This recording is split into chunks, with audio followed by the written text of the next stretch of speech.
to, before you start taking this gun apart, get you a little bolt loosener. I use this PB blaster and spray on this little bolt right here. I don't know what one of those costs. I know you don't want to replace one.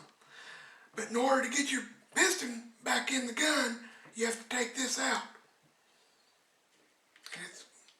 And it can get rusted in. Anyway, unbolt your cap, take this out. Got a couple O-rings around here, real simple to change out. Get your cylinder out. There's your piston. Come on.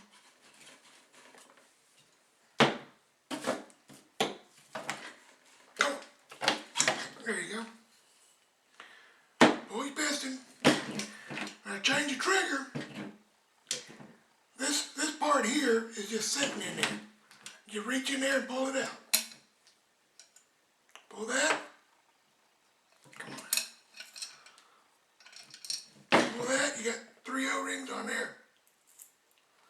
Put it back together. Like I said, you're going to have to pull this bolt out before you get your piston back in, because it's spring loaded and it presses against that piston. Put your trigger back in. Push this back in. Come on.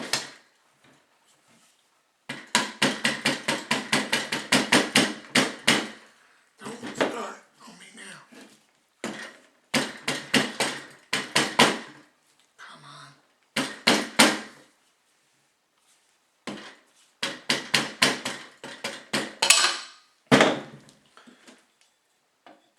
Set it.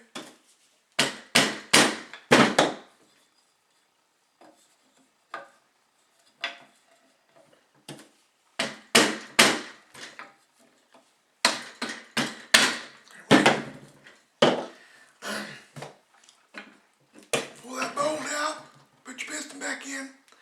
If you have a bevel on the blade, the bevel goes towards the back. After that, just bolt the gun back up, and it should work like new.